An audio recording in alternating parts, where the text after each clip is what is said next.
नमस्कार मित्रांनो, स्वागत आहे तुमच्या सगळ्यांचं माझ्या आजच्या ब्लॉगमध्ये. तर चला तर मग आजचा ब्लॉग चालू करूया. आणि मला कालचा ब्लॉग कसा आवडला तो सांगा, कसा वाटला तो सांगा. कारण कालचा ब्लॉग मला आवडलेला आहे भावांनो, पालखीचा. आणि त्याच्या आदल्या दिवशीचा पण चिकनचा तो पण मला आवडलेला आहे. तर तुम्हाला कसा वाटला ते सांगा. आणि चला आजचा ब्लॉग चालू करूया.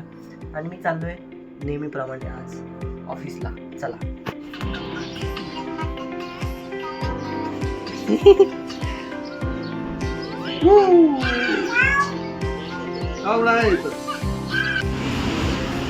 मित्रांनो, चाललेलो ऑफिसला. आणि माझा आजचा प्लॅन संध्याकाळचा हे आहे की लास्ट टाईम आम्ही गेलेलो करिरोडच्या स्वामींच्या मठामध्ये. तिकडे काय आम्हाला भेटलं नाही आतमध्ये जायला, गर्दी होती. गुरुवारी गेलो होतो. आणि आज पण तोच प्लॅन आहे माझा. हा बघा, हे बाई बघतोय रोज बघतो मला, पण रोज आताच बघतो भावांना. आणि बाकी मी आज संध्याकाळी जाणार आहे तिकडे, बघूया आम्हाला आतमध्ये जायला भेटले काय. तर चला, सध्या तर मी ऑफिसला जाते. बाकी संध्याकाळी सांगतो तुम्हाला कुठे जायचं आहे, कसं काय आणि कुठून जायचं. चला.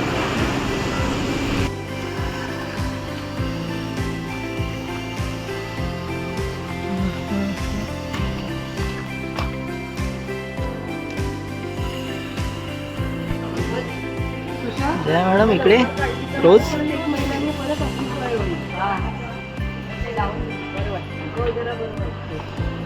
काय ते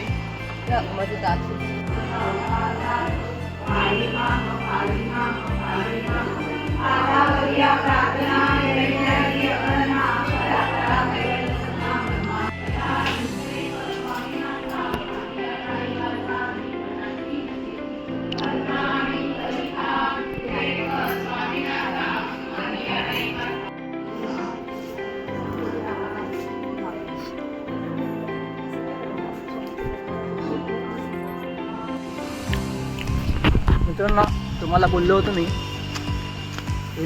करिरोडला जाणार आहे. पण मला बिलिंगसाठी लेट झाल्यामुळे मी आपल्या इथल्याच मठामध्ये गेलो.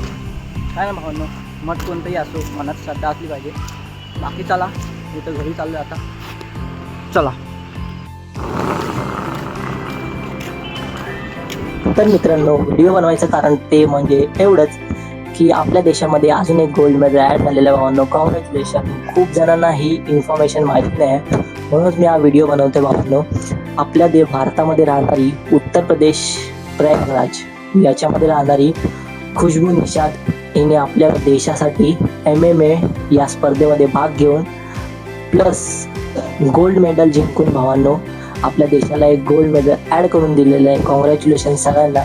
आणि खूप नाव अजूनही कोणाला माहिती नाही भावांनो, म्हणूनच मी हा व्हिडिओ बनवतोय. तर चला, कॉंग्रॅच्युलेशन सगळ्यांना. आणि कॉंग्रॅच्युलेशन खुशबू निषाद, तुम्हाला गोल्ड मेडल मिळवल्याबद्दल.